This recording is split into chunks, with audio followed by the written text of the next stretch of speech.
In the quiet village of Amadik, there lived a blind man named Toma. Toma had not always been blind. Years ago, when he was a young farmer full of laughter and strength, a strange illness swept through the land. When he recovered, his sight was gone. The world became darkness, but something else began to grow inside him. At first, people pitied him. They would leave food at his doorstep and whisper about his misfortune. But Toma never begged, never complained. Instead, he listened. He listened to the wind as it moved through the palm trees. He listened to the footsteps on dusty roads. He listened to the tremble in voices when people lied, and slowly Toma began to know things. One afternoon, he stopped the village chief as he passed by. "Do not send your son to the river tomorrow," Toma said calmly. The chief frowned. "How would you know what tomorrow brings?" Toma simply replied, "The river is not calm, even when it is quiet."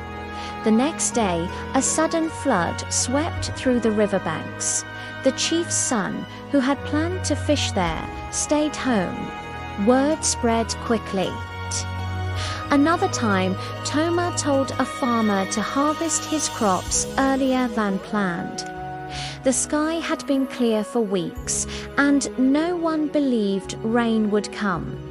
But that night, heavy storms destroyed many farms except the one that listened. People began to visit him. They would sit outside his small hut and ask questions about lost goats, sick children, marriage problems, and journeys to far towns. Toma never shouted or performed strange rituals. He simply listened and then spoke. The truth hides in small sounds. He would say, "When you lose one sense, you learn to hear what others ignore." Some villagers believed he had been chosen by God.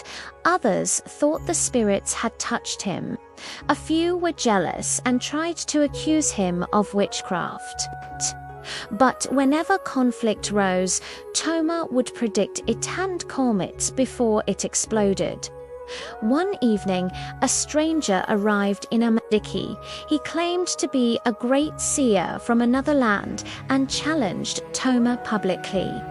"If you are truly a prophet," the stranger mocked, "tell us what stands behind you right now." The crowd held its breath. Toma smiled softly. "Behind me stands a man who is afraid." The stranger stiffened. "You traveled here because your own village no longer believes you. You seek to steal what you have not earned."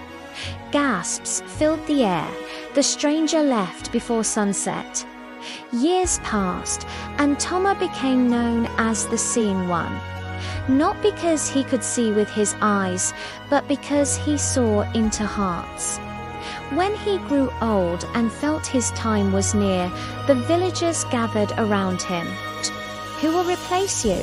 they asked anxiously. Toma touched the ground gently. "No one replaces truth," he said. "You have it already. I only reminded you to listen." After his passing, the village changed. People paid more attention to nature, to one another, to their own conscience. And though Toma never saw the world again, he helped an entire village open their eyes.